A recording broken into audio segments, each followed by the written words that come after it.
हिमालय की तलहटी में बसा एक छोटा सा गांव, जो जमुई जिला के शर्मा कॉलोनी में स्थित है, जहां के लोग भगवान शिव और माता पार्वती के परम भक्त थे। गांव में हर वर्ष महाशिवरात्रि के अवसर पर भव्य उत्सव मनाया जाता था। इस आयोजन का नेतृत्व गांव का सबसे बुजुर्ग और अनुभवी व्यक्ति हरिदास किया करते थे। हरिदास का मानना था कि जीवन में सब कुछ समय और भाग्य के अनुसार होता है। उसी गांव में एक युवा किसान सुमन 5G भी रहता था। वह मेहनती तो था ही और ईश्वर भक्त भी था, लेकिन उसमें एक बड़ी कमी भी थी। वह हर काम को जल्दी कर लेता और उसका परिणाम भी तुरंत चाहता था। उसका कहना था कि अगर वह पूरी मेहनत से कोई काम करता है तो उसका फल भी तुरंत मिलना चाहिए। एक दिन की बात है, सुमन 5G अपनी पत्नी से कह रहा था, अरे भाग्यवान, मैंने इस बार फसल के लिए बहुत ज्यादा काम किया है, दिन रात मेहनत की है। अब देखना, मुझे बहुत अच्छी फसल जरूर मिलेगी और फिर भगवान भोलेनाथ भी तो हमारे साथ है। लेकिन कुछ ही दिनों बाद गांव में आंधी तूफान आया और रमेश की फसल बर्बाद हो गई। इस घटना से वह निराश हो गया और शिव मंदिर में जाकर भगवान शिव से प्रार्थना करने लगा। हे भोलेनाथ, मैंने इतनी मेहनत की, न दिन देखा न रात देखी, फिर भी मुझे यह परिणाम क्यों मिला? क्या मेरी भक्ति और परिश्रम व्यर्थ हैं? क्या मुझे इतनी मेहनत और लगन से ये नहीं करना था? कैलाश पर्वत से भगवान शिव और माता पार्वती सुमन 5G की प्रार्थना सुन रहे थे। कोमल हृदय की माता पार्वती ने सुमन 5G की अधीरता को देखकर चिंतित हो गई।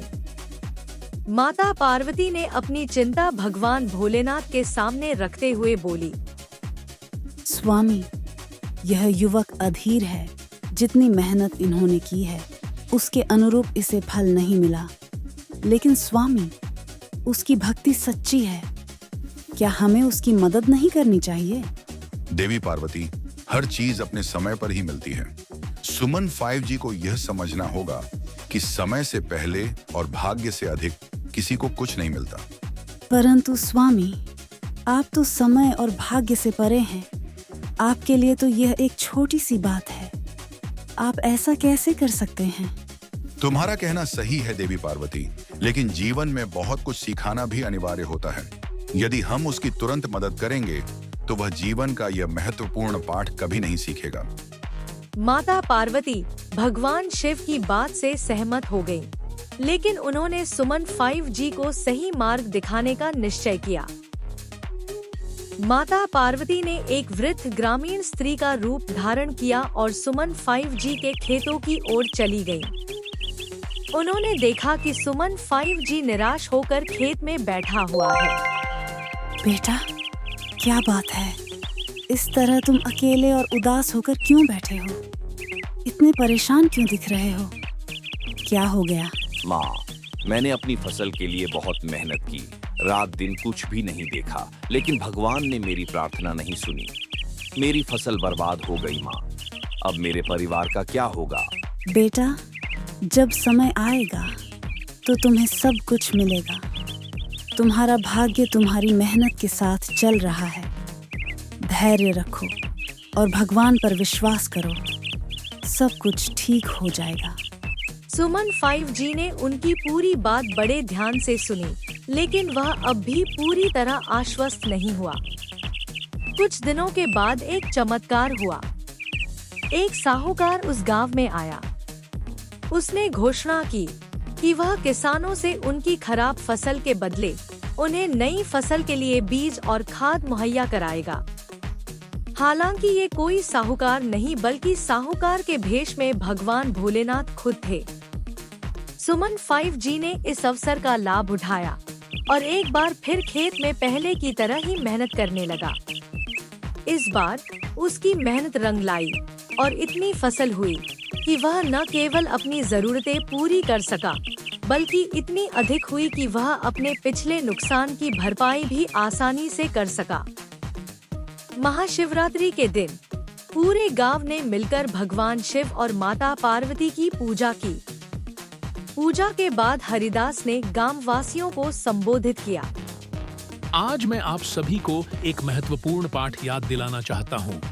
जीवन में कोई भी चीज समय से पहले और भाग्य से अधिक नहीं मिलती। भगवान शिव और माता पार्वती हमें हमेशा सही समय पर सही चीज देते हैं। हमें केवल अपने कर्म और भक्ति पर ध्यान देना चाहिए।